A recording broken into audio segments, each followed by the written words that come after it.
What's happening? How are you doing? Man, I hope you've had a good week.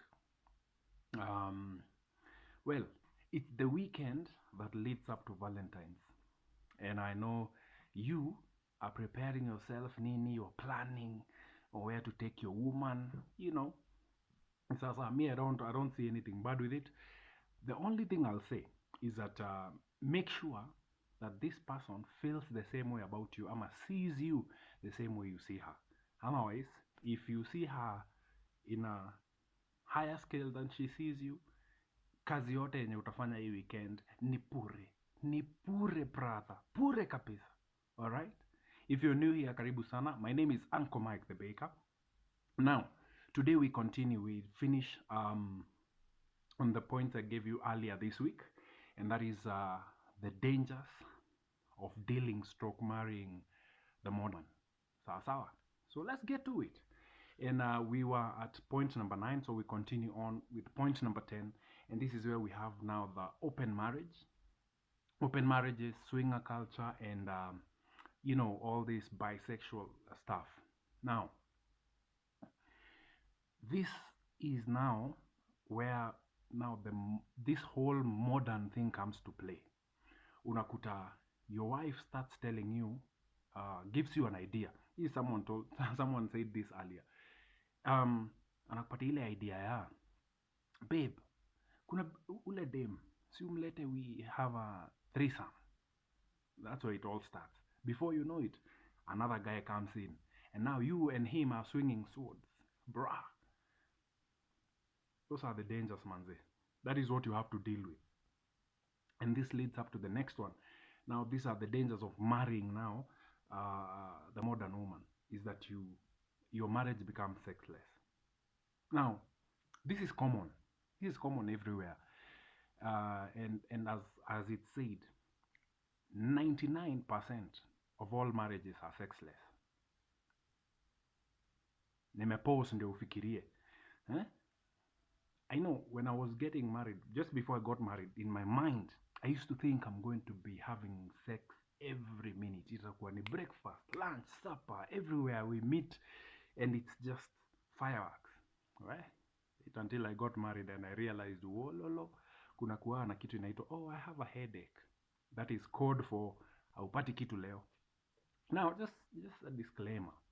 This is a disclaimer just to let you know that while you're not having sex, she's having sex. Yeye anabomolewa nje mbaya sana, while you unakauka. Kazi yako ni kupepeta. Unapepeta, mwingine anakula. Wewe kazi yako ni kupika. Unapika, unaweka kuni nini, mwingine anakuja anapakuliwa.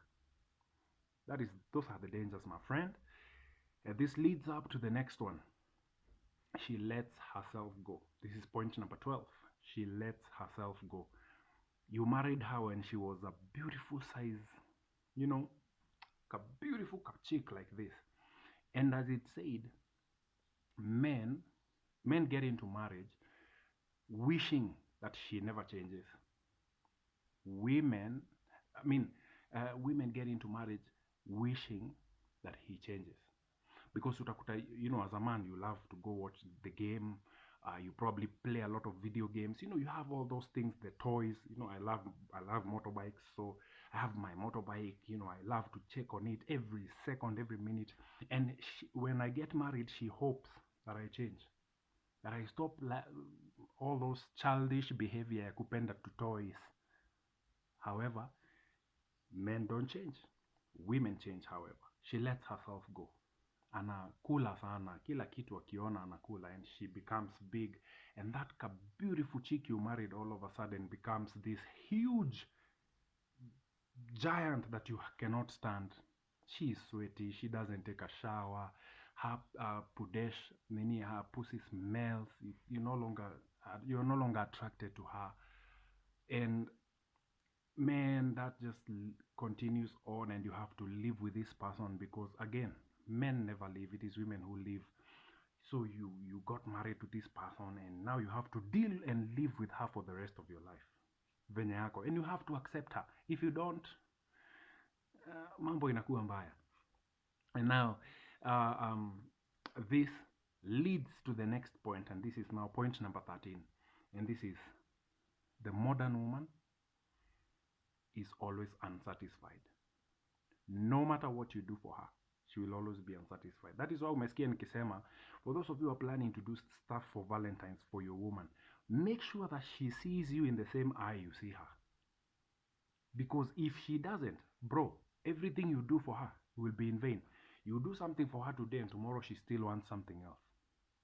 She is never satisfied. Itakuwa ni one thing after another, and you're going to toil every day like a donkey, and this person is never going to be happy. And guess what? In the end, she's just going to leave. Atatoka tu aishie. That is the dangers of dealing with a modern woman. By the way, shout out and I give credit to Minister Jab.